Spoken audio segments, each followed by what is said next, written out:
Check, check.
Check. Okay.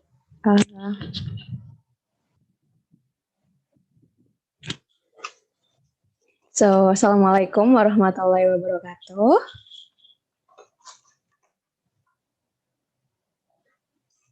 Good afternoon for all. Good afternoon for our speakers, Mr. Samsuri, Mas Angga, and then our moderator too, Manisa.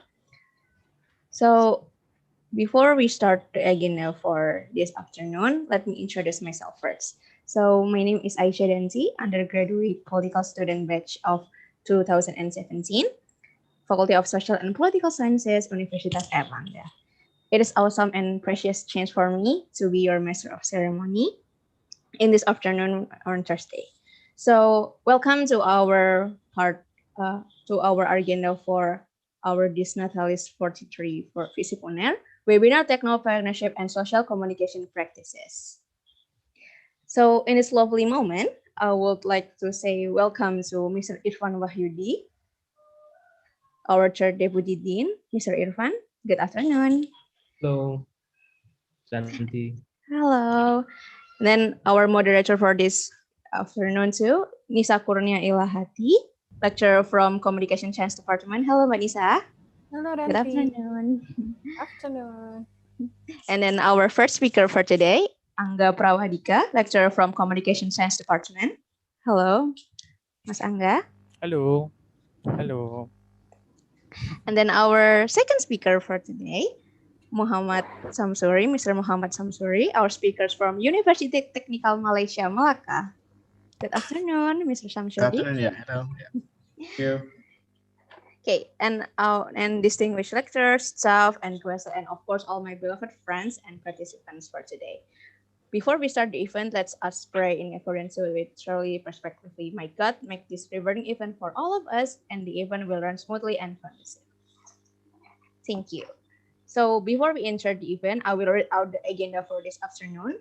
The first is the opening and greeting from Mr. Irfan Wahyudi. And then I'm gonna introducing the speakers. And then we have a seminar for today. The opening for moderator from first speaker is Mr. Angga Prawadika. And then the seminar from second speaker, Mr. Samsuri, question and answer session, and then the closing and photo session. So for started this agenda, I would like to welcoming Mr. Irfan Wahyudi, Master of Communication and PhD, so giving a greeting and welcoming from our faculty. Mr. Irfan Wahyudi, the floor is yours. Thank you, Danti. Assalamualaikum warahmatullahi wabarakatuh. It is a good timing for us and also a pleasure for us to host this webinar. And I was grateful as well when Mr. Shamsuri agreed to fill this webinar as well with Mr. Angga from the Communication Department. The topic of today's webinar, I think it's very interesting regarding the technopreneurship and how it handles with the social and communications situation, especially during these hard times. Um, I'm representing the Dean of the Faculty. He says his regards to you all, especially students who are coming from UTEM. This is our first encounter, I suppose, Mr. Shamsuri, and I was very grateful as well about this collaboration, and hopefully we can enhance it further. And thank you as well to the committee and also the moderator, Ibu Nisa Ilahiyati, for having this time to guide this webinar. And hopefully we will have this kind of fruitful and dynamic discussion about our current topics. And hopefully the students can also joining in by writing your questions, and also make yourself appear by turning on your video so we can know each other. And during the session, I think it's also great timing for us to do the networks, to say hi to each other, and hopefully we will have a further collaborative situation between UNAIR and UTEM. And this webinar is also being part of the commemoration of the 43rd anniversary of the faculty. We have been here for 43 years, and hopefully will give not only a good contribution to the society, but also having this international and global effect within the global situation as well, especially in terms of giving contribution in social and political communication, media, and other kind of study majors here. As a brief introduction, the faculty hosted 7 departments, and it contains 13 study programs. We have Department of Sociology, Anthropology, Communications and Media, Public Administration, International Relations, and Digital Information and Library as well. And this is kind of something that we are grateful for, since by having these various and multidisciplinary study programs, we will have the chances as well to conduct communication and discussion with broader audience. And it will be, I think, in this kind of good webinar. So I say congratulations, and hopefully you will enjoy the session. Thank you very much. Wassalamualaikum warahmatullahi wabarakatuh. Thank you, Mr. Irfan, for the greeting. And then I will introducing the speakers first. So our first speaker is Angga Pramadika, Master of Arts, lecturer from Communication Science Department. He will talk about the rise of indie game industry in Indonesia. Good afternoon, Mr. Angga. How are you today? I'm fine, thank you. Okay, it's lovely to meet you. And then our second speaker is Mr. Muhammad Samsuri from University Technical Malaysia Malacca. Is a lecturer from University Technical Malacca. Currently, he is acting manager of Center for Technopreneurship Development, one of the Center of Excellences in UETM. He also has experiences of being a deputy dean of research, a head of department, and a coordinator.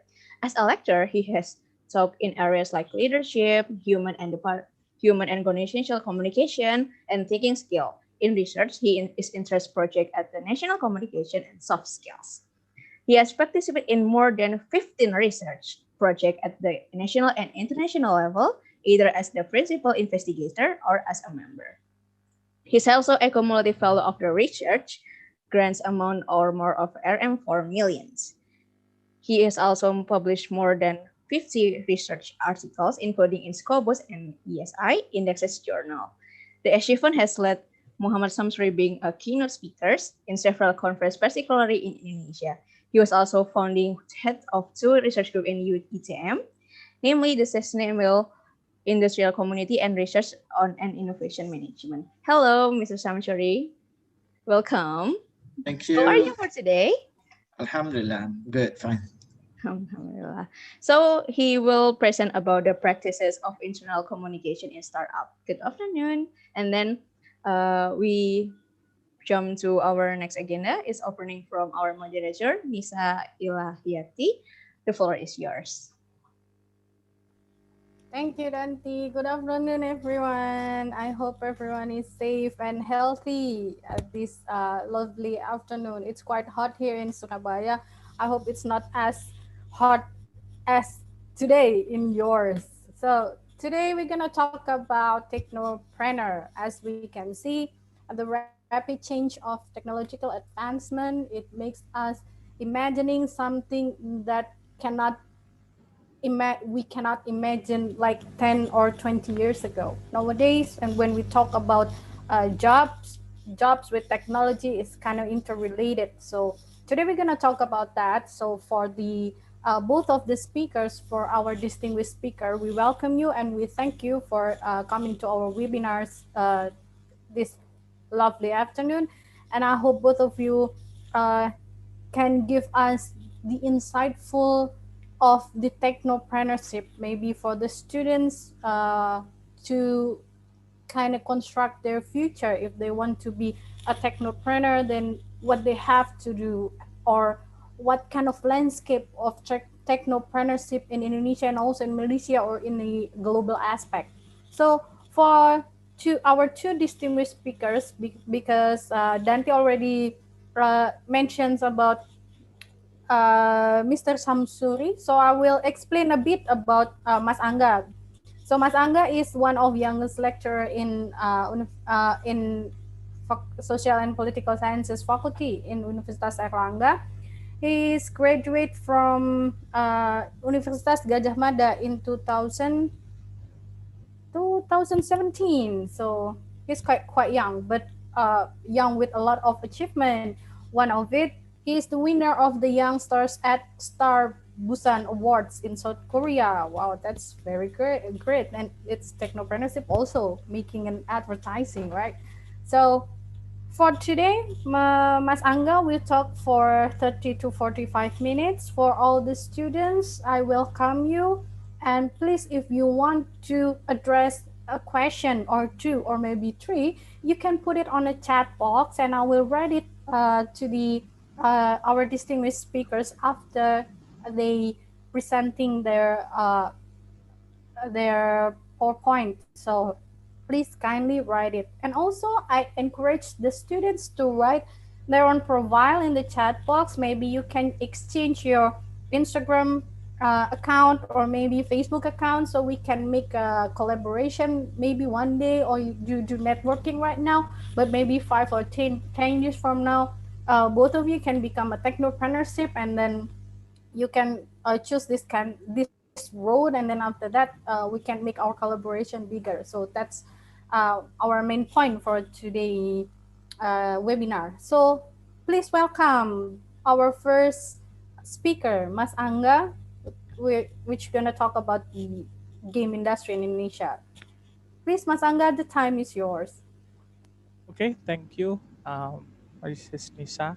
Um, I would like to share my presentation. If I, okay. Um, Thank you. Assalamualaikum warahmatullahi wabarakatuh, everyone. I'm so glad and proud, yeah, to host guests from UITM, UITM, I'm not mistaken. Today I will try to talk about it's one interesting part of the rising the rising interest in technopreneurship in Indonesia. And I think one of the most one of the most prominent star, yeah, in technopreneurship in Indonesia is the rise of the individual games. No, okay, yeah, the rise of the video game industry in Indonesia. Okay, yeah.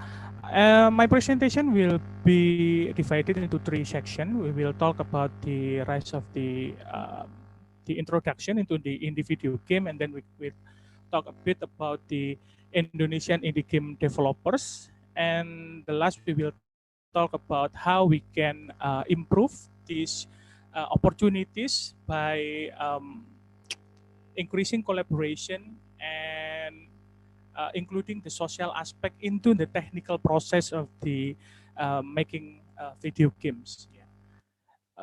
Okay, so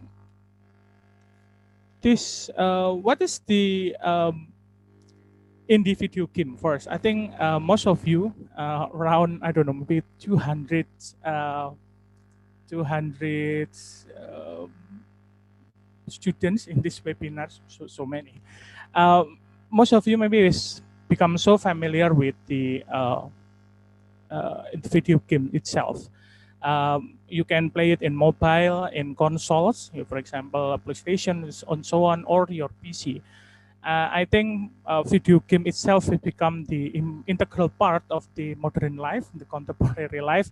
So, but there are so many questions regarding about how the process, and then maybe you have question about how my nation, for example, Malaysia or Indonesia, uh, can create uh, their own products, can be really proud of it.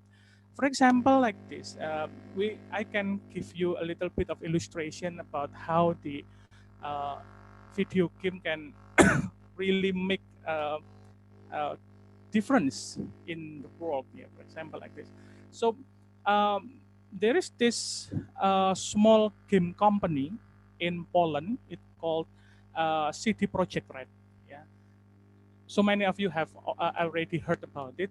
So this game company at first create their first game is the Witcher series, yeah, in maybe 15 years ago. So it becomes so popular. So until the Polish government gave them around $7 million, $7 million to invest into that game company, and to make sure that the final products, the Witcher 3 game, can met with huge success, and they did. This game single-handedly increased the GNP of the Polish people by significant margin. And from that illustration has showed that the game industry become so big today. It's par with the movie industry and the music industry today.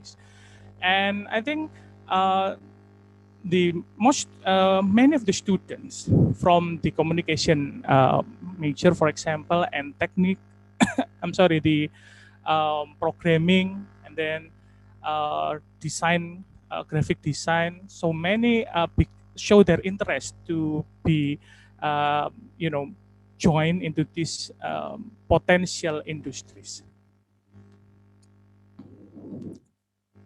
And today we talk about the indie game development. So what is indie game actually? Basically, indie game is the game that was created by small individual or a smaller development team. It can range from one individuals to maybe around 20 or 30, but not more than that, because uh, the individual game, one of the most important characteristics is they are um, they are free from the financial and technical support of a large game publisher, or so-called the AAA games. uh, there are three characters that from the I'm sorry, the three characters that define what is the indie game. The first is the company size. It's always small company, and then it always begin with minimum budget. Um, so the financial aspect of the indie game company usually, very minimum, because they don't have any support from the big publisher, for example, like Electronic Arts or Capcom, etc.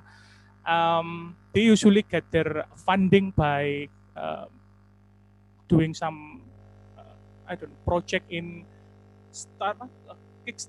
Yeah, Kickstarter. They try to launch a campaign in Kickstarter and create their own games. And then the second characters is the innovation. Indie game have the very large varieties, yeah, of the innovation. It can be from the gameplay, narrative, and then music, so on. And then the last is many of the indie game consider their work as an art rather than the the financial. I'm sorry, the commercial product. Yeah. The indie game always believe that they have freedom in one aspect, the financial independence from the uh, major multinational publisher, and then they also have the independence of thought. So they are free to do what they want to do with the game. This situation is highly ideal for those who want to create their own game based on their passion. We talk about passion. We talk about the students right now. What do you want to do with your game? It's free, and you can do it right now. We will. So basically, the indie game brief history. Maybe I'm not sure that any of you remember the era when uh, you play your first console, for example, Nintendo or Spica, and the game is made in cartridge. And then when suddenly your cartridge is not working properly, you need to take your cartridge and then you have to blow it like, it just, I'm sorry, it just show my age, yeah. It's 20 or 30 years ago. But that kind of systems, game system has already changed today with the introduction of the internet, and today people can create their own games. Basically, there are so many tools, there are so many service in the internet which promotes any game maker, any indie game maker, to create their own and then distribute their own games. For example, there is this special program committed to help the player who wants to make the RPG games. It's called RPG Maker. So one person can create their own games, full service game by this software, and then people also can use engine, yeah, which previously is not accessible to the personal use. For example, like Unity and then CryEngine, Godot, etc. People can use that kind of engine today. It was marketed commercially in free way. And then this is the massive change in game industry. Because of the indie games, they was introduced into the market. So right now the multinational game producer face the significant challenge, yeah, because their product now have to be met face-to-face with the indie games. And the interesting thing is literally everyone can create and distribute their own game. For example, famous indie game Braid, yeah, like the first picture here in the top was created by one developer, just one, and he's sold his game after so many hurdles, but his game became so popular and sold in the millions. And the introduction of the indie game also marked the shifting landscape of the game industry. Game industry now move from US and Japan monopoly. For example, there are several big game developers, yeah, in the past. For example, Capcom, Konami, Sega, Electronic Arts, Ubisoft. But right now we have small independent games company who can create games that can show the same quality or even better than those big game created by those big companies. For example, like we have here, the Disco Elysium was created by a novelist from Estonia. And Disco Elysium was awarded by so many awards because of its narrative.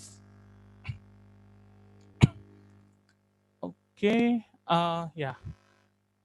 Indie game offer different market game style to market, even stand out compared with AAA game. AAA game is the big shiny polished game like what you uh, play today. For example, Call of Duty, Assassin's Creed is called the AAA game. This innovation range from the gameplay to narrative. There are so many indie game out there.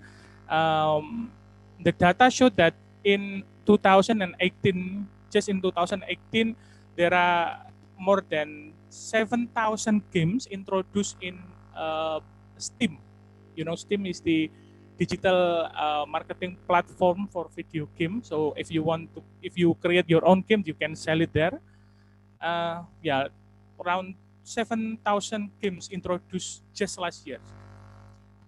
And then, and because of that, we have to remember that the innovation is very important in the game industry, even more for indie games.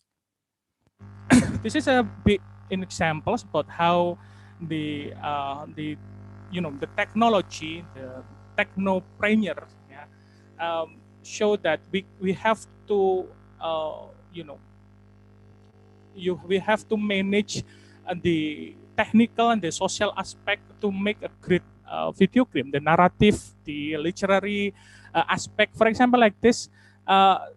There is this game created in Sweden, I guess, that title Dead Dragon Cancer.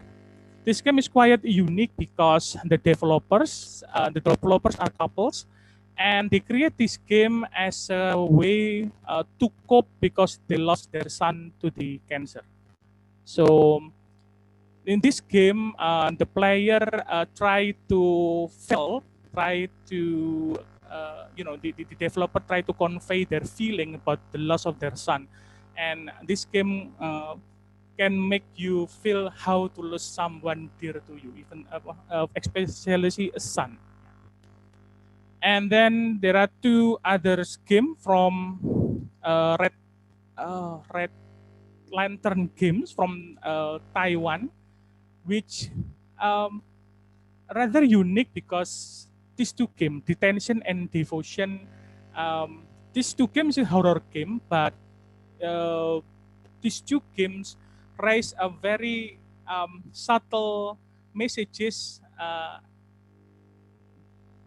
These two games try to convey their resistance to the Chinese government, Chinese government, rather critical. And this show that the indie games can serve as a medium for the social or political critics. Okay, next then we will talk about the Indonesian indie game. So actually around maybe 20 or 30 years ago, there was no data that can support any um, game developer that exists in Indonesia. But after the around 2000, there are many hobbies group. The game enthusiasts try to make their own games, and around maybe 7 years ago in 2013, I guess, one of the indie games created by developers Kidalang named An Octave Higher. This game was lauded as the one of the most best narrative um, in the world. The award was given by the game IGN, I'm not mistaken, International Game Network.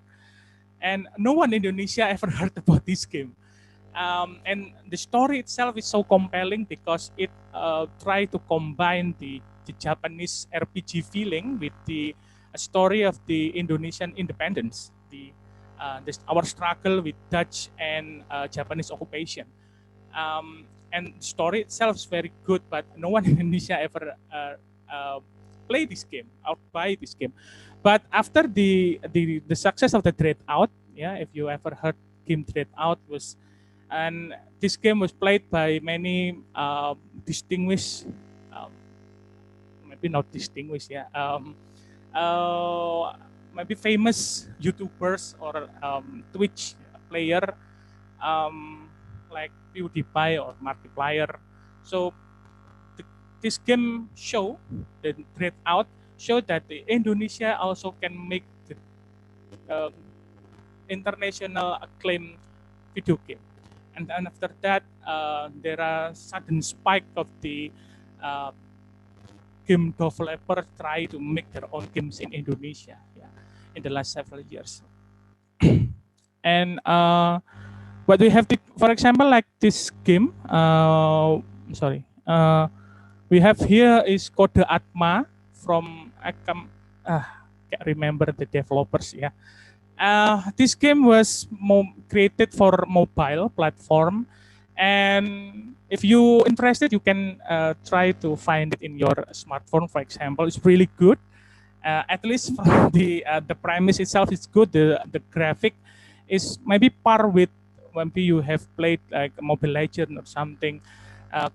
Kode Atma, and then in the interest, my favorite, yeah, my personal favorite is the game called When the Past Was Around. Yeah, When the Past Was Around was a game created by developer Mochiken. This is the interesting because this game focused on the narrative about a girl who has who found special friend with the talking owl, burung hantu yang bisa bicara, ya, talking owl. And this game was maybe 2 or 3 months ago awarded with the best narrative game in Game Tech in Germany, I guess, if I'm not mistaken. It's very interesting game. And then we have Samudra from the developer Kidalang. Samudra was puzzle platformer games, very similar with, maybe you have played not mistaken, Limbo, yeah, or Inside. It's very interesting game also. The story is about this little boy who has to explore the depth of the sea. And then we have Pamali. Pamali is the horror game that focus on the local folklore in Indonesia, like where you have ghosts like pocong or what we have in Indonesia like kuntilana, and it's quite interesting too. Yeah, and so from all this, my presentation before, what I want to say is the game industry itself has changed dramatically around the world, and the Indonesia or Malaysia also can join this hype and focus on the indie game. Yeah, I mean, maybe one of two of you who have the similar interest in video game can join up, create your own, for example, communities, and begin to create your own project. And and I guess the idea that only the big company, the multinational company that can create their own video games and reap so many profits from that ideas died a while ago, because it showed that small game company only consists of 1 or 2 people can create their own video games and success in global scale. For example, like what I've just explained, Braid, yeah, And then Super Meat Boy. That game based only on Flash and garner a very fanatic fans. Yeah. And then we have Cuphead and others titles. And the second point I want to add is the individual games show that the collaborative aspect is very important to the technopreneur. I mean, if we talk about video game, we don't just talk about the coding. We just don't talk about the system that create the game itself, but we have also talk about the narrative and and then we have talked about the social aspect and so many things. Yeah, we have to do some research to understand the ideas, the theme that was that planned to be talked about in the video game. And I guess by doing some collaborative action, for example, create a team and then try to invite writer, for example, to create the universe of the game, to create the conversation between the NPC, the non-playable character, and so on. You can create the believable video games moment, for example, like that. And the last is innovation is very important, at least for indie video games, yeah, because there are so many competition out there. Can you imagine like 7,000 games in 1 year, and maybe the player only can maybe play 1 or 2 games every day. So there are less a way for people to choose. So you have to make sure that your game provides something different from the other. So that's from my presentation. I guess I come back to the moderators. Thank you, Mas Angga. You still have 10 minutes left, but you already done your presentation. So for all the audiences, you can put your question in the chat box if you want to speak by yourself. If we have time, then I will allow you to open mic and on cam to asking your question by yourself. So please kindly chat if you have any question regarding whatever Mas Angga has been saying, and later on what Mr. Samsuri will saying also. So for the next speaker, let's welcome Mr. Samsuri from UTEM. He's going to talk about startup. In Indonesia, startup is also a business model that been raising, but at the same time, the government also said if you want to build a startup, there are myths that called if you want to build a startup, it means you have to be ready to burning your own money, because not all of the startup is successful. But however, the society still think that if they want to one day startups, if they want to start to build a startup, one day they will be as big as Gojek or Grab or Traveloka or Ruangguru or anything. So let's welcome Mr. Samsuri, who will talk about the startup and also the communication aspect inside of the startup. Mr. Samsuri, the time is yours. Assalamualaikum. Thank you, Madam Moderator.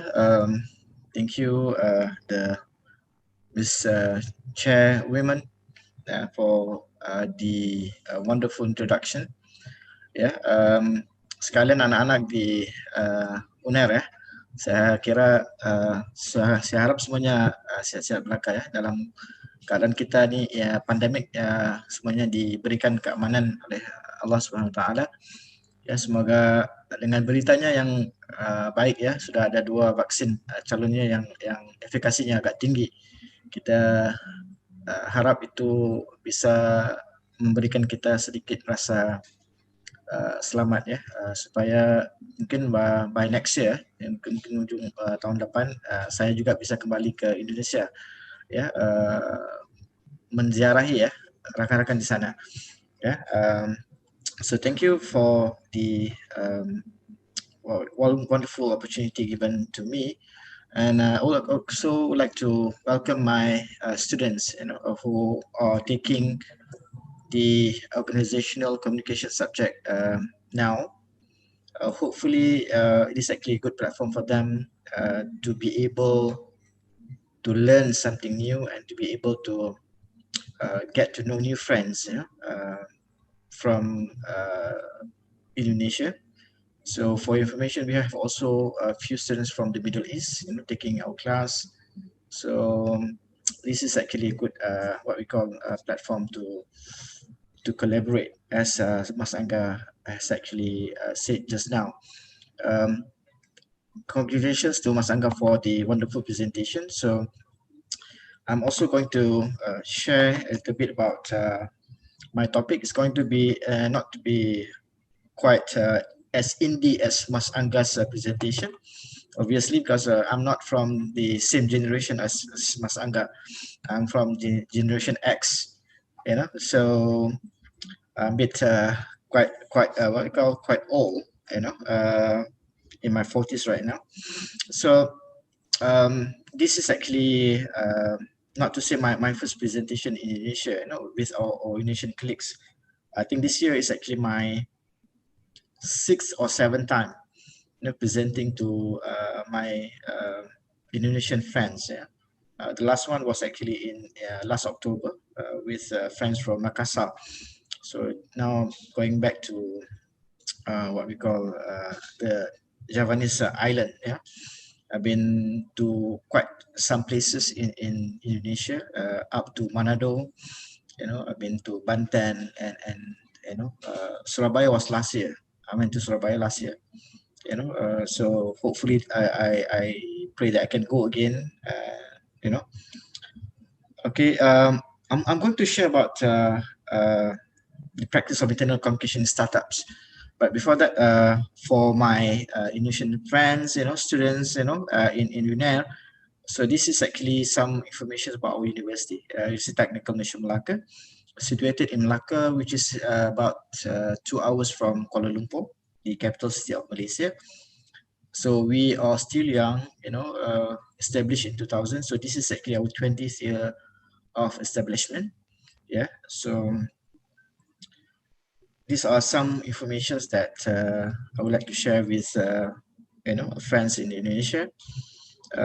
We have 8 faculties, 86 academic programs from S3, yeah, until S1, S1. Ya, kalau di Malaysia itu nantinya bachelor, kemudian masters, kemudian PhD ya. Kalau di Indonesia itu kita kira S3 itu PhD ya. Kedoktorannya itu, kemudian S2 itu master atau sarjananya, kemudian S1 itu peringkat kita panggil bachelornya ya. Kita ada juga di diploma. So we have about more or less about 10,000 or 11,000 students, including 700 plus international students. Basically, this is actually a university that focuses on technical, what we call areas. We are actually in the minority in terms of the social sciences.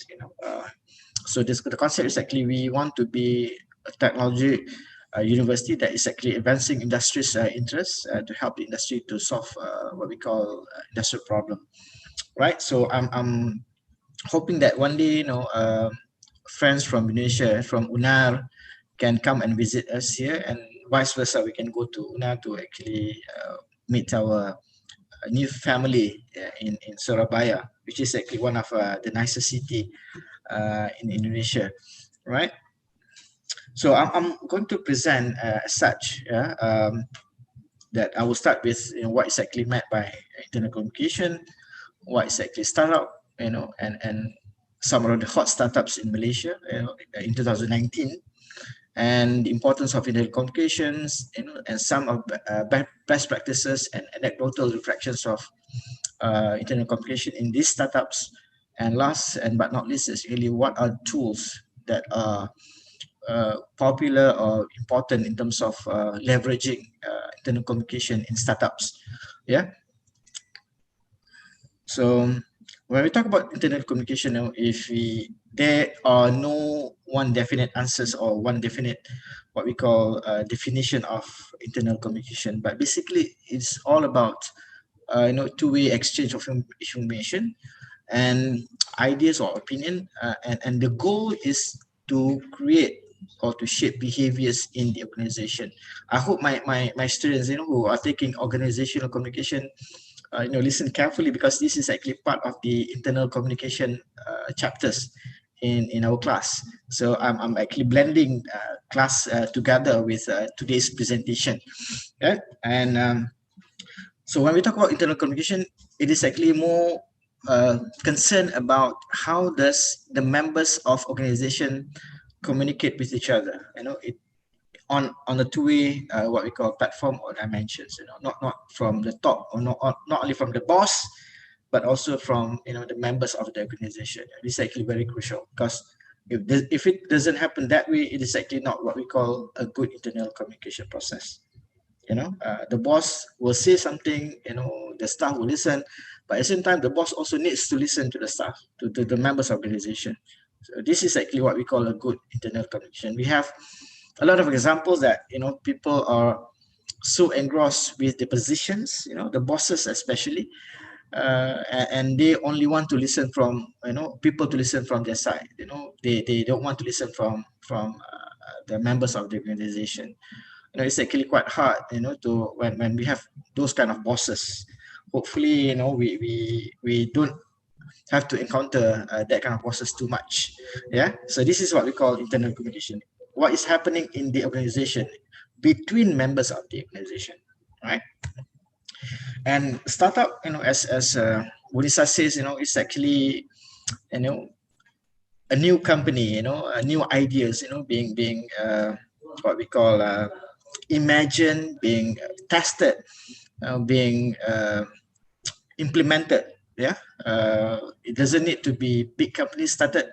It will start with as a small company, simple ideas, but later on, it grows into what we call a unicorn like Gojek, or what we call Grab or Uber, for example.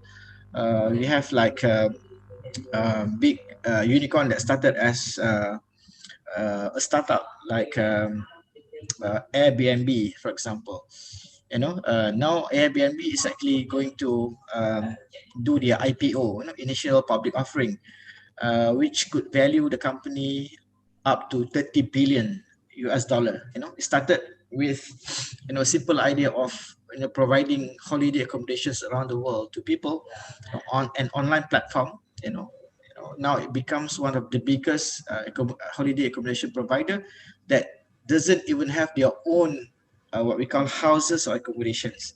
It's all people, it belongs to their partners, who participated in Airbnb. So this is what we call startup. It's just a small what we call organization, that starts with simple ideas.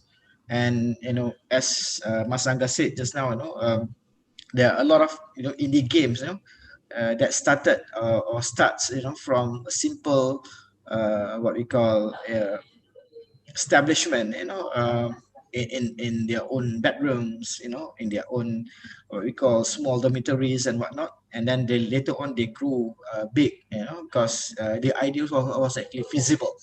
We have seen a lot of examples like Facebook's, when Zuckerberg started. And I believe that a lot of students have seen the movie of Social Network, telling stories about how Facebook started, how was actually the crisis and whatnot. Yeah. So we have also seen, how unicorns like Apple, like Microsoft, when they started their humble beginnings in the garage of their house. So normally, the definition of startup was only quite recently, but the idea of startup started way beyond our time. When what we call people started with their ideas and tested and implemented, and it becomes a reality because they have their own what we call demand, right? So this is I'm blending together internal communication and startup. That what happens in a startup, where communication is being utilized or leveraged to create an environment where members of the organization, coexist together. They communicate two ways, from top to bottom and bottom to top, to ensure that the startup can grow into a unicorn later. Because whatever being shared, whatever being communicated in the organization will allow what we call cultures being developed. Yeah. So these are the focus of today's presentation, and I'm listing only 6, but hot startups in Malaysia, and some of them have actually grown and what we call operate in some part of what we call the ASEAN countries. We have iFlix, which is actually similar to Netflix. I think Indonesia, you also have iFlix, right? As an alternative to Netflix. So they started with the same what we call ideas, started in Malaysia, that they grow, get some fundings because the idea was feasible, and for those who read or know about Netflix, they started only as a company that what we call provide the services of DVD renting. They don't have any what we call any materials or content, but later on, because of the streaming technology was actually moving very, very fast, it enables them to actually start their own content sharing. Now they have Netflix originals and whatnot. So iFlix is also based on the same what we call concept. And then we have Carsum, for example. This is actually a platform using technology for any interested parties who wants to actually buy cars, wants to actually buy cars, and then they go to this platform to do some assessment, evaluations about the conditions of the car, whether it's actually involved in any accidents or not, whether it has what we call criminals or traffic records or not. So this is actually what we call all-in-one platform to enable buyers to buy with a peace of mind. Okay, but this is actually an online platform where they put all the information together. And then we have Jirnexu, which is actually a fintech, what we call startup, who provides financial, what we call advice, financial consultants, to people who like to actually do some investments, and you can go there. It's actually also an all-in-one platform, using technology. You don't have to actually physically walk to Jirnexu, but you can always be on online platform. Then we have Kaudim.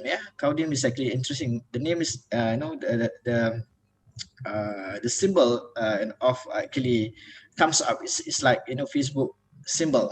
It's just the color is actually different. Using red color. But Kaudim is actually a platform where it provides services like maintenance, cleaning, still based on online platform. And then dah makan is actually, dah makan sudah makan ke belum ya? Jadi dah makan is actually a very interesting name. Dah makan is actually a concept where it's like Grab food, it's like kita object food, and whatnot. But dah makan is a bit different because they have their own chefs.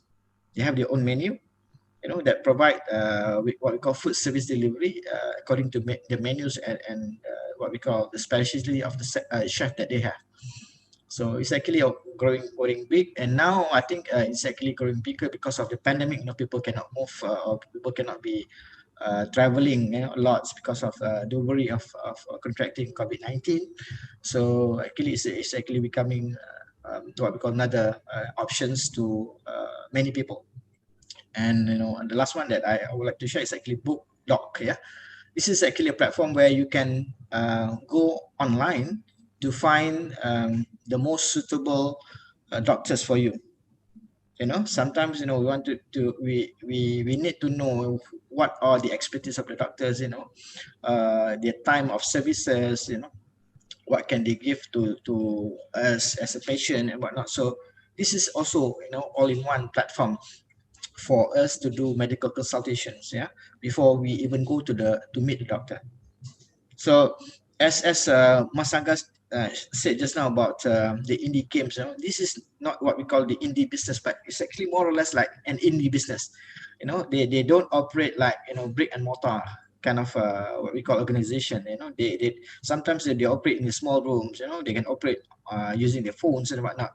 But later on, they grow big and they got a lot of funding, for example, and then they have some offices. But I think the pandemic is reshaping thinking of how we operate as an organization. Like today, we have a seminar, but we do it online. We call webinar.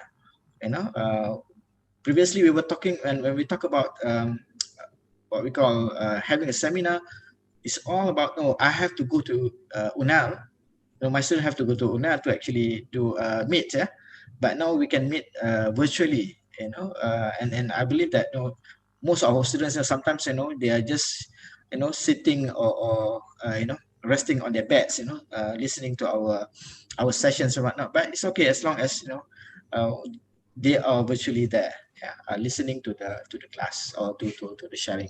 So this is what we call and the next what we call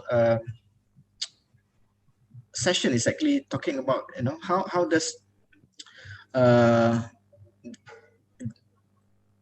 internal communication plays a role to ensure that the startups grow in what we call the right condition, the right environment, because having a good internal communication processes allows people to be informed. Yeah, sometimes we're talking about they are not big, yes, but still people needs to be engaged and informed.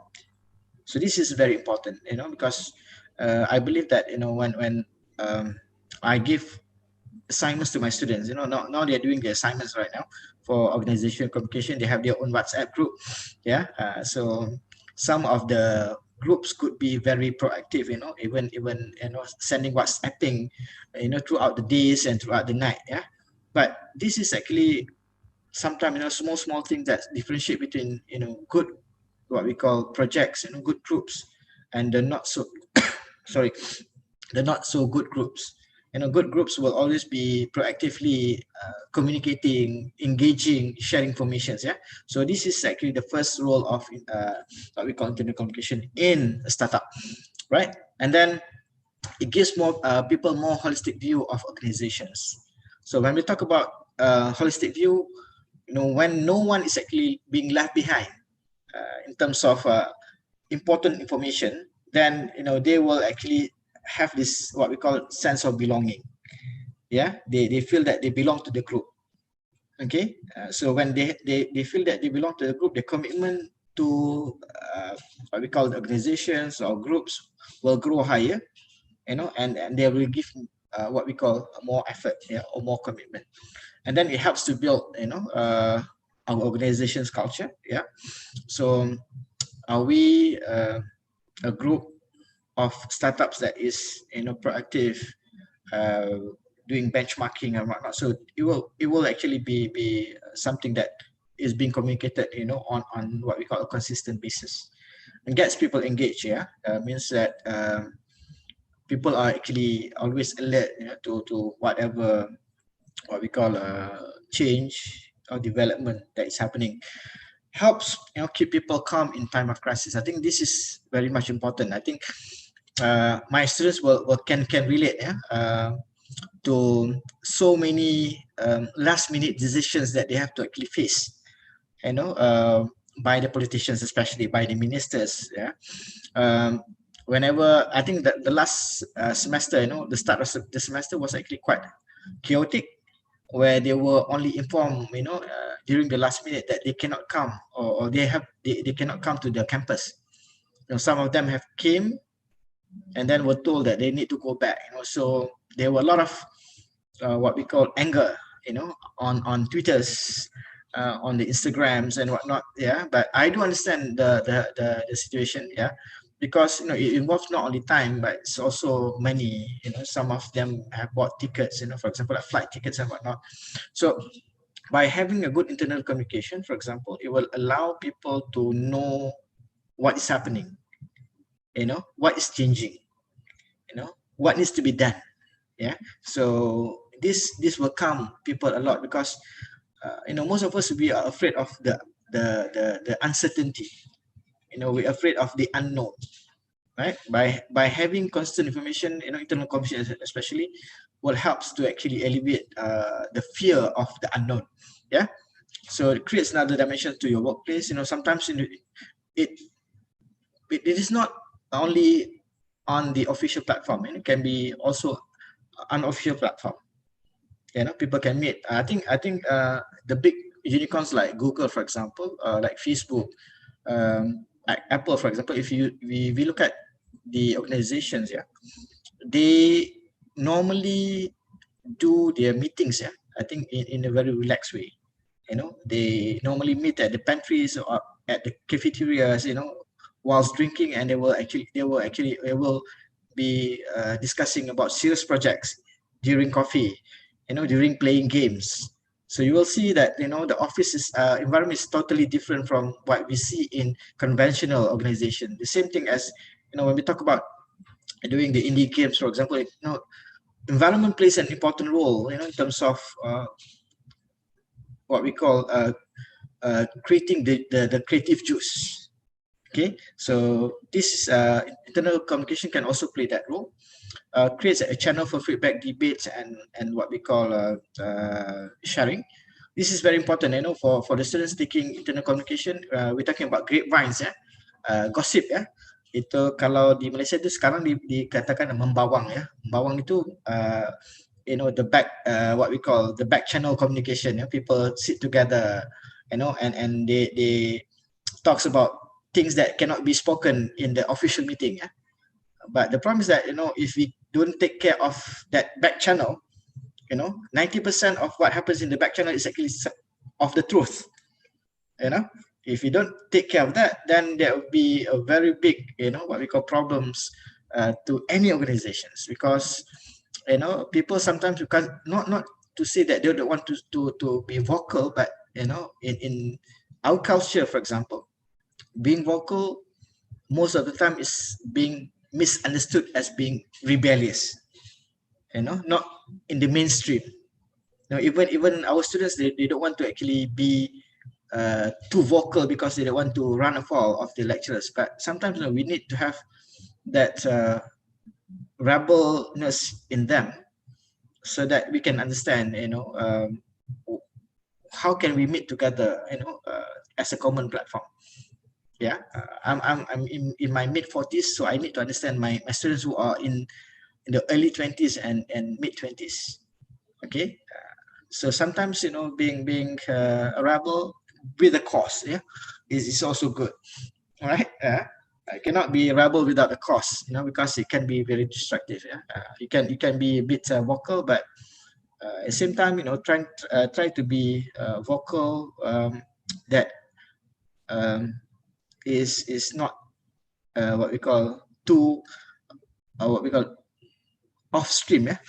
All right, so this is actually importance of internal communication, and there are, I think, 7 some best practices from startups that I would like to share, shared by some of the founders and CEO of startups.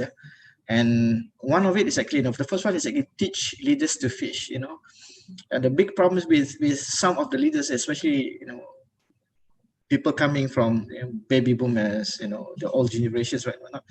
They feel that they need to stop learning. That's a big problem. They don't want to learn new technologies. They're kind of afraid of new technologies and whatnot. But we need to teach them. So they have to have the spirit of learning new things. So we need to tell to the members of the startup that, no, hey, I'm willing to learn. I'm willing to actually do new things, and I listen to you. So this is actually the first one. To show example is actually one of the the most important things. Yeah? And this is actually shared by Tara Kamiko, who was actually the former vice president of global communications at Eventbrite. And Eventbrite is actually a startup that starts as a platform where people can actually organize their events, seminars, parties and whatnot. So this is what she did when she was actually the former vice president at Eventbrite, to keep on learning and learning new things. Yeah, so this is very important. And the second one is actually send these two crucial emails, or send informations, consistently. Okay, so this is actually shared by Matilda Collins, who is actually a founder and CEO of Front.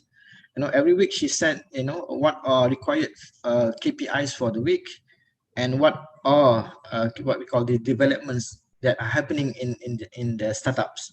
Because at the end of the day, everyone gets what we call updated of what they need to do, of what they actually need to face, in terms of what we call the goals of the startups, because they cannot be like consistently stagnant, because startup are facing challenges every day, with technologies. For example, when they use technology as their main driver, for example, there are a lot of new technologies coming in, so they need to be consistently updated. Yeah. And then we have set up the welcome mat for exploration. This is an idea at SoundCloud, which is a startup that is focusing on storing information or storing entertainment at cloud, using cloud services. And David Noel, who was actually the former head of internal comms at SoundCloud. They have 300 employees across Berlin, London, New York, and San Francisco. Normally they have this what we call after house, or meeting, the formal meeting. But he found that after the formal meeting, there are a lot of informal meeting, like I said, membawang, or the back channel. People are gossiping, behind after the meetings. So what he did was he allows informal meetings to be done. Anyone can actually call for a meeting, informally. They can organize meetings, and anyone who are interested or have what we call views, on the meetings, can join the meeting and start to discuss about what needs to be done. So it allows a lot of new ideas to be what we call collected. It allows people to give their ideas, which is actually not happening in big companies. Even in universities, for example, we don't have this kind of what we call the small meetings. We end up small meetings at the cafeteria, but it doesn't go back to what we call the main management, because this is something that is forbidden, in terms of being discussed, right, Miss Bu Nisa, ya? Jarang ya kita kalau sembangnya di kafe itu nanti dibawa balik atau dibawa semula ke dekannya atau pewakil dekannya, nanti sebab nanti nggak tahu responnya gimana, ya. Jadi kalau yang what I have shared just now is actually, we need to allow people to have their own space to discuss without without being threatened, being taken action. So this is very important. So for those who wants to be a startup owner later on, this is something that you need to be able to actually deal with. Jiwanya harus besar, nggak perlu ada jiwa kecil, ya. Jiwanya harus besar, jadi harus kuat, harus kental, ya. Jadi kemudian at the same time, don't shy from contrarian opinions. This is interesting from the CEO for URX, which is also another startup. She introduced what we call the contrarian office hours. It's actually an hour set every Friday, where you can actually tell different ideas. You can be different from your boss. You can be different from everybody else, and you are welcome to be different. So because having differences and having diversity is crucial, yeah, in terms of we will be able to create new things. You know, if everyone is homogeneous, if everyone is the same, ya, kalau semuanya sama aja, saya kira nggak ada harus kita berpikir benda yang baru ya. Nanti akhirnya jadi macam zombie, ya. Jalannya itu jalan macam hidup tapi jiwanya sudah mati. Yeah, so we are only living as a body, but we are not living as a soul. So having this kind of what we call contrarian office hour for me is actually very good, because it opens a lot of shackles. Itu membuka pintu, nggak membelenggu sesiapa untuk memberikan pandangan ya. So this is very important ya. So that we need to also take into account. And then prevent communication wildfires by creating a culture of preparedness. This is shared by the founder Simple. Especially when we talk about startup, this happens when she was actually about to resign from the post. Being a big company, then leaders come and go. For example, like in my case, I'm actually the acting manager, yeah, but I can be replaced anytime, and the structure is actually big enough to be stable, to accommodate my absentee. Yeah, but when we talk about founder leaving, for example, if we don't allow for the members to be prepared, because it is actually a small what we call organization, it can upset so many things. So this is something that we need to be wary of. Yeah. So, for example, like as a founder, you want to leave the company because you want to actually you are about to sell the company to other people, and because there are serial entrepreneurs or serial founders. Startup normally there are people who likes to actually create new things, and then once the new things are stable, they will leave the new things and go for another new things, because that's how they live. They are excited by new things, right? But the most important thing is actually to make sure that the startup are prepared. So you have to be able, like Krista, for example. Normally she what she did at that time was that she prepared the staff, saying that she is about to leave. She wrote the emails personally, and she allows herself to read the email few times, before she start to send the to what we call to click the send button. And she intimated, she told that she cried few times, because the email was very personal. Yeah, because this is something that was part of her, but it's time for her to move. Yeah, so these are what we call this prevents wildfires. It prevents from the members of the startup to make what we call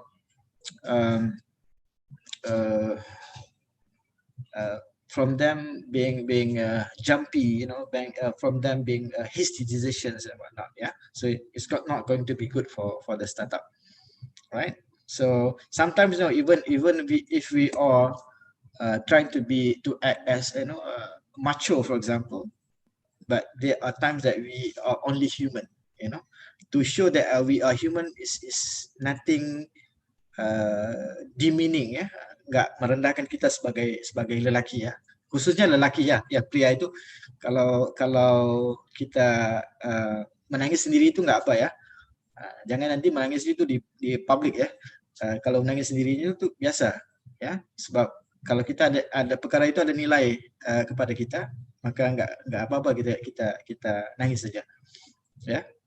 So there are times for us to be emotional, ya. And then manage top-down decision and transition with compassion, yeah. So these are things that we have to be able to have empathy. When we want to say something, when we want to actually, especially when we are in small organizations, yeah, there is a lot of things needs to be considered. What to say, when to say, and how to say. I would consider it as having a wisdom. When we talk about having a wisdom, ya, ada kebijaksanaan itu, kita tahu apa yang mau diperkatakan, ya, bila mau diperkatakan, di mana mau diperkatakan, dengan siapa yang kita harus perkatakan, ya.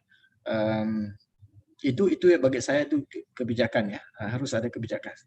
So we cannot simply that because we are a boss we can say anything that we like, because at the end of the day we are just only humans and other people are also human and everyone has values, even though in terms of the social standing we are much higher than them, but at the end of the day, God will only evaluate us based on our intentions and our actions. Okay, so this is very important. So that's another one. And last but not least, these are the channels or the tools that we can use to actually communicate our internal communication. We have videos, for example, now, previously we had to actually call for crews to come and record us, right? But now, it's very simple. We can record on our phones, we can record in our laptops, for example. For example, like today's meeting, I know that it's actually recorded online. It's being recorded online. Then we can store the webinar, for example, and make it as a collection of videos, that shows what we are trying to do. The same thing as a startup. We can always for every meeting that we do, we can always record. For every motivations that we do, we always record, and then it becomes a content of what we want the company to do or the staff to do, right? Then the internet, I think this is something that is common, to have internal communication, secure environment. We have our own websites and whatnot. And then we have mobile apps, but the mobile apps here means that more on not the social channels, but actually an apps that startups actually develop for their own company. But we have to be careful because a lot of studies are being done. Then I think only 21% of the apps is still what we call functioning. The rest is actually gone with the wind. That without the tombstone, matinya nggak ada nisan, kalau kecuali nisannya itu di kita Google nanti akan jumpa, ini antaranya yang sudah mati, sudah terkubur. Okay, so then the same thing, simple things like screensavers is also playing important roles. We can develop screensavers with dedicated messages or special messages. Whenever our staff stop doing their work, and then we can have screensavers reminding the values of the company and the hopes of the company. So it looks very simple, but it becomes a tool to keep on reminding people in the organization that they have goals or role to play. And then comms management is the same as comm planning, which I don't want to touch here, but I'm going to do touch on surveys. We can do a simple surveys today, like for example, like if we want to ask our students whether they are volunteering, mereka sukarela atau paksa rela berada di platform ini, kalaunya kayaknya mungkin ramainya mungkin paksa rela, sebab dosennya sudah suruh registrasi di sini, jadi harus ada di sini kan, tapi nggak tahu kalau berapa yang betul-betul kita katakan di sini secara sukarela, jadi kita bisa adakan survey, kalau from time to time. Then we can give forums, for example, forums so that people can discuss. Gamification is more like quiz-based kind of activities. We can always put gamification as a way to actually challenge our staff. Who can get more points? Who can get the highest points? For example, who knows the goal of the company better than others? It becomes what we call something that is strengthening the values of the company, but in terms of games. So this can also be done, and then we can have blogs. Startups can have blogs. Allow staff to actually write. There are people who are very creative in their writings. We can ask them, or we can allow them to actually write on the blogs, and we can have podcasts, interviews, short interviews, getting insights. Sometimes there are staff from the not so-called high level, but what we call the lower level, but they have a lot of insights because of that. They have a lot of what we call experiences. So for them, to be interviewed, even though it's actually on podcast, will create sense of what we call achievement. Yeah. And then we can have digital signage. Yeah. Maybe startup doesn't really need digital signage, but sometimes, being able to see, messages about the company on the big signage, for example, will allow them to relate. This is my company. This is actually where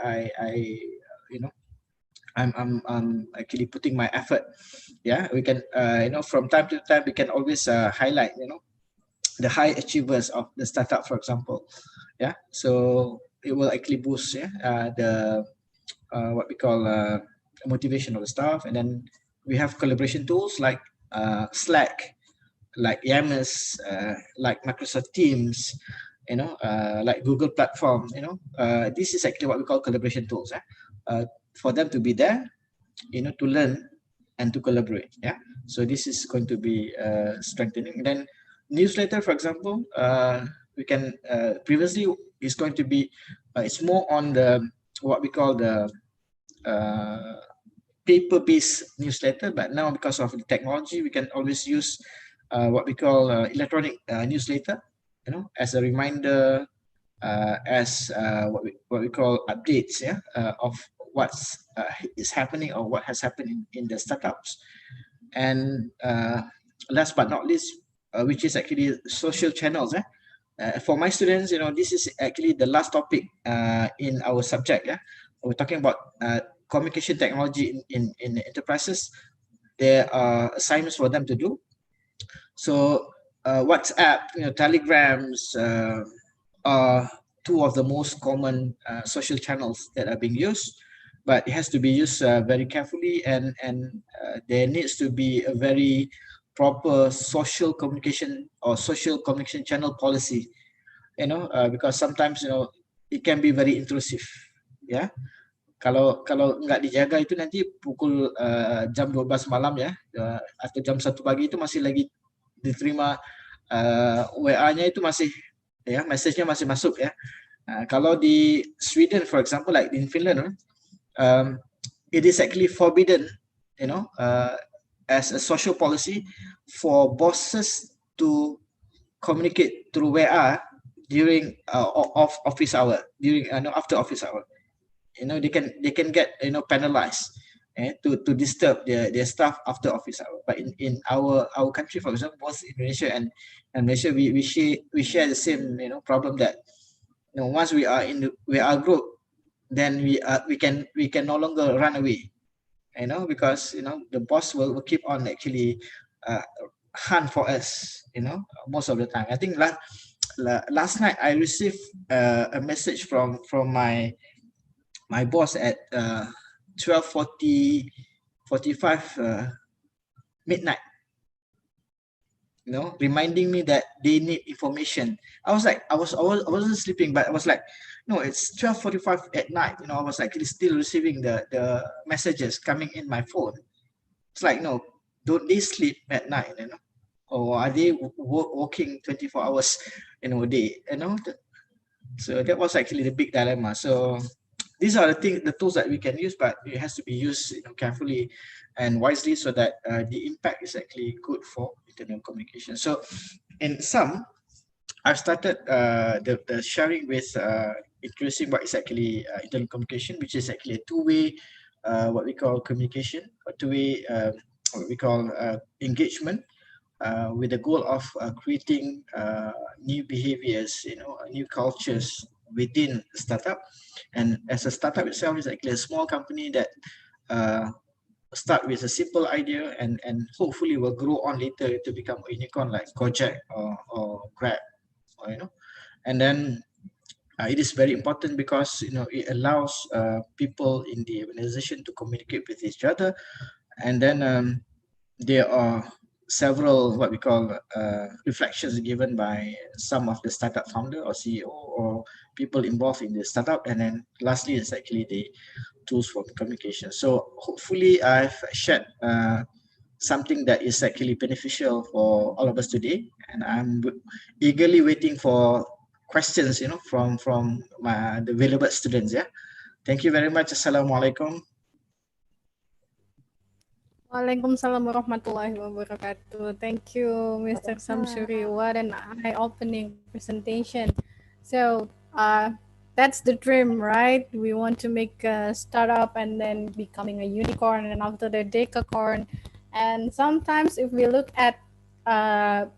we look at the millennials and the Z generations, sometimes they oversimplify the process of going through constructing a startup and everything. They think that, oh, I want to start a startup and after that I will be unicorn and decacorn. But it exactly not like that. It's a process. It's a very long process. So there are several questions, but before we addressing the questions from the audience, I have one question for both of the speakers. It's about the issue of digital labor. As Mr. Samsuri already said, uh, uh, we don't have the regulations for the digital labor in Indonesia, at least. I don't know in Malaysia. Maybe you can give me an enlightenment on that.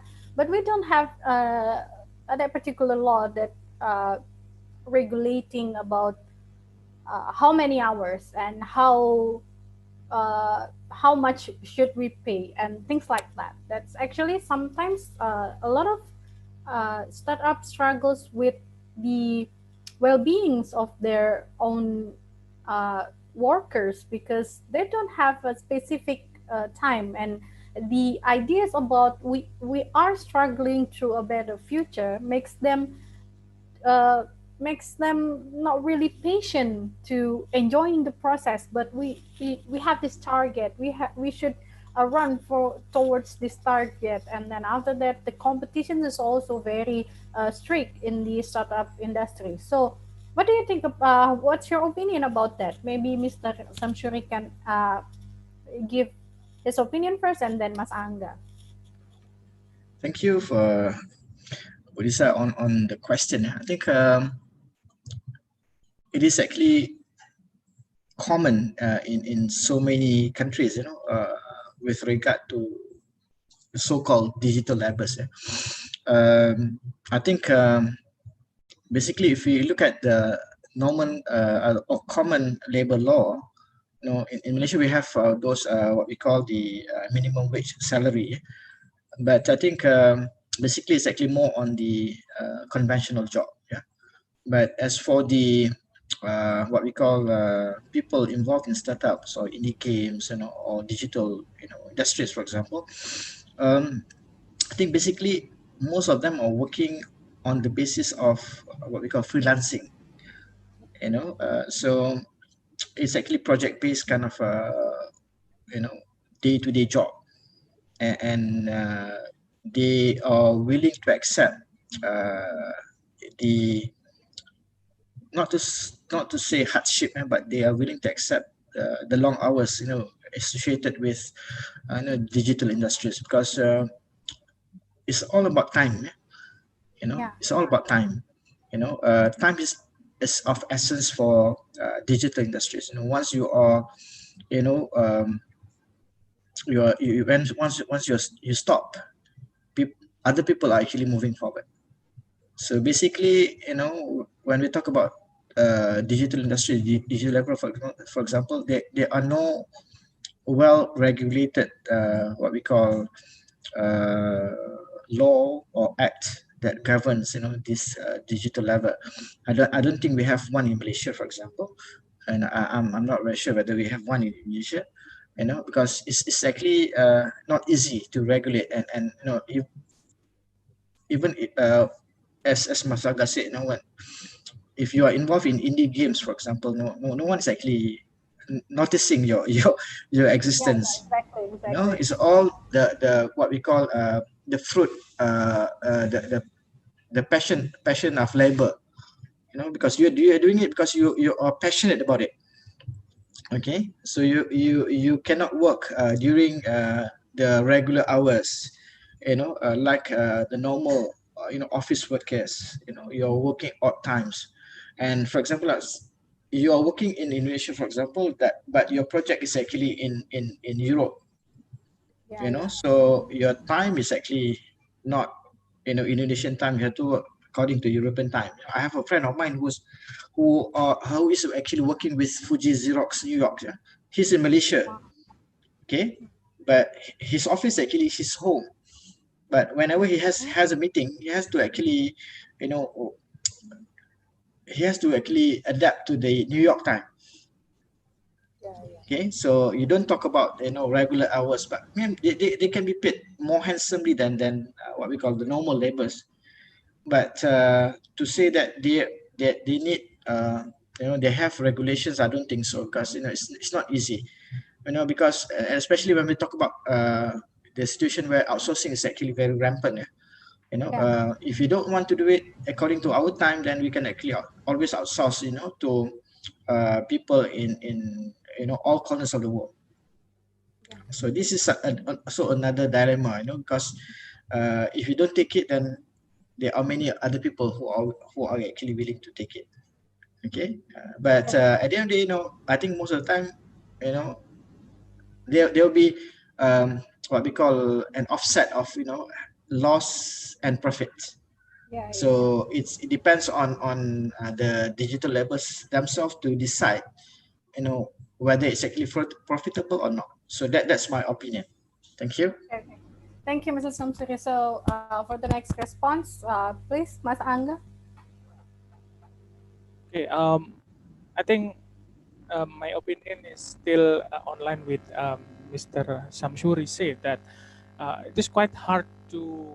I'm not really sure that it is because it is hard or because the policymaker have no exact grasp of how the technopreneurship and then the startup works.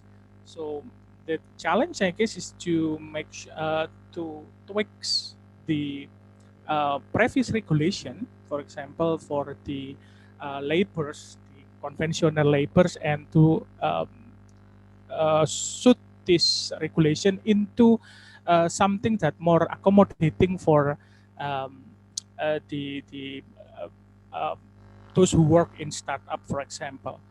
But I think what I know is because of this the missing of the regulation.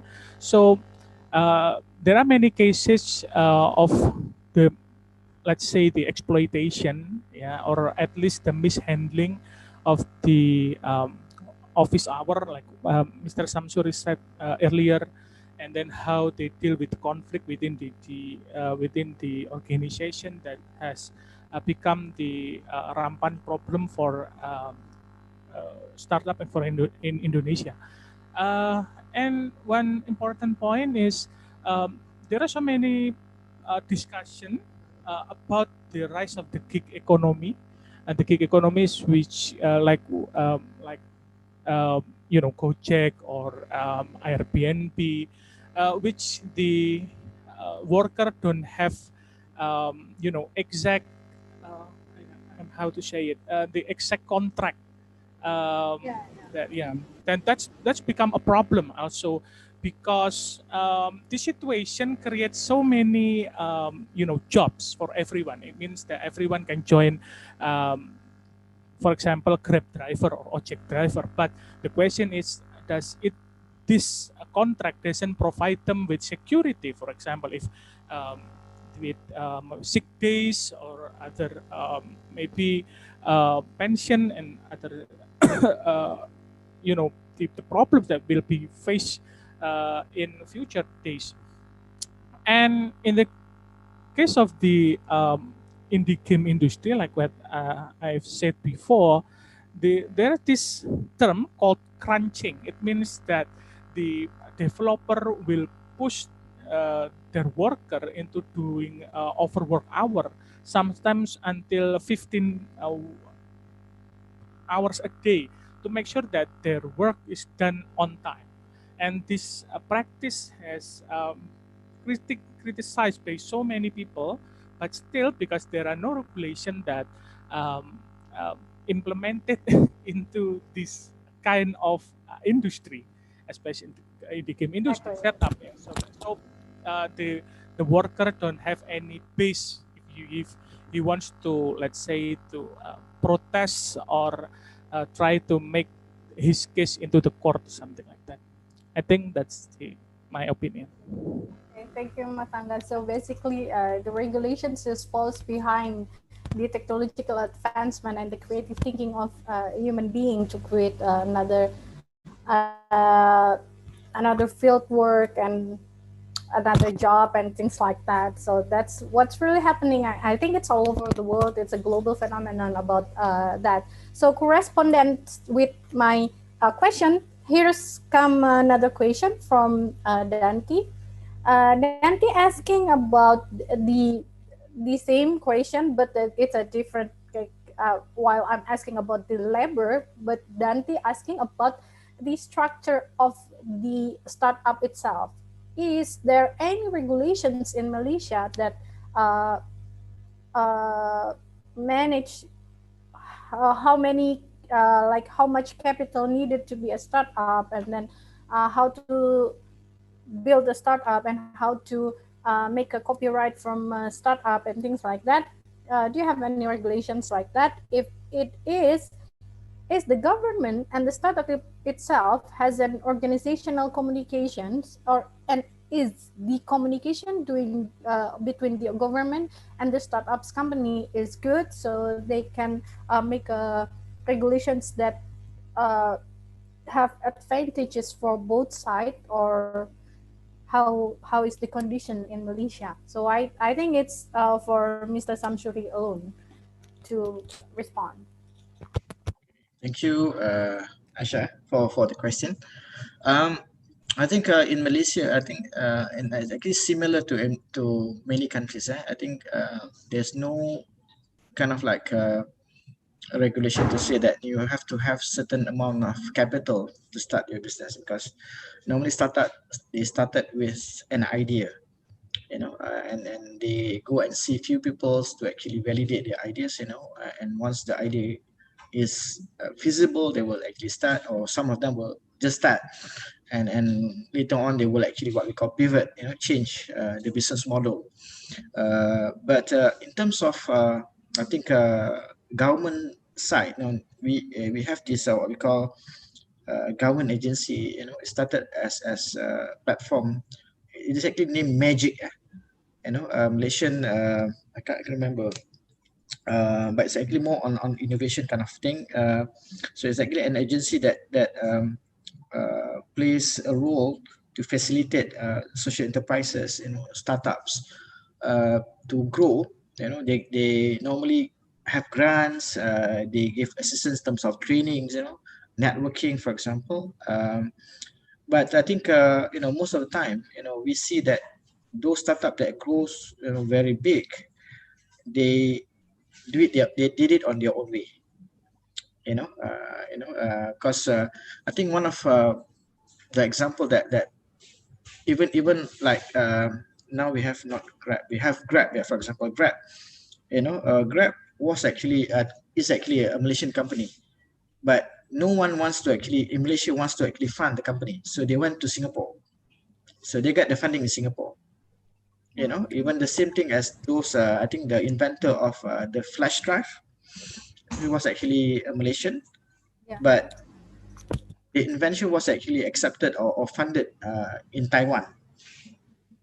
So I think not many can stay. For example, like Gojek, for example, they start as a startup and grow in Indonesia. Because it's like pawang ya, bomo. Kalau pawang itu kan kalau orang kampungnya nggak mau terima ya, tapi orang kampung lainnya nggak datang mengunjungi pawang itu untuk butuh bantuan ya. Jadi itu yang selalunya berlaku ya. Despite they what we call startup companies that grow what we call using the normal process or using the normal route, but there are a lot more that is actually growing and thriving, what we call using the path least travel. Dia mereka itu jalannya susah, jalannya sukar, tapi berjaya kerana mereka percaya bahwa mereka ada nilai ya. Kalau mau ikut yang konvensional itu, kalau yang cara yang biasa itu orangnya kayaknya conventional thinking. Yeah, because they cannot see the values. Yeah, because sometimes their future is actually quite limited.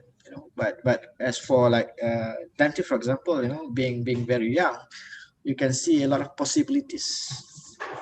Because you can imagine what we call the future.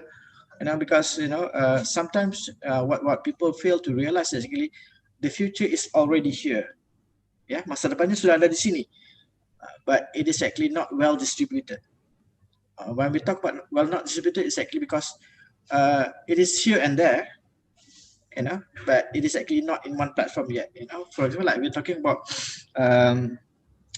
autonomous vehicle. Ya, kalau dulunya tu saya kira 2 atau 3 tahun lalu itu the fight is actually between the Gojek or in Malaysia what we call the Grab, taxi drivers and the normal taxi drivers, right?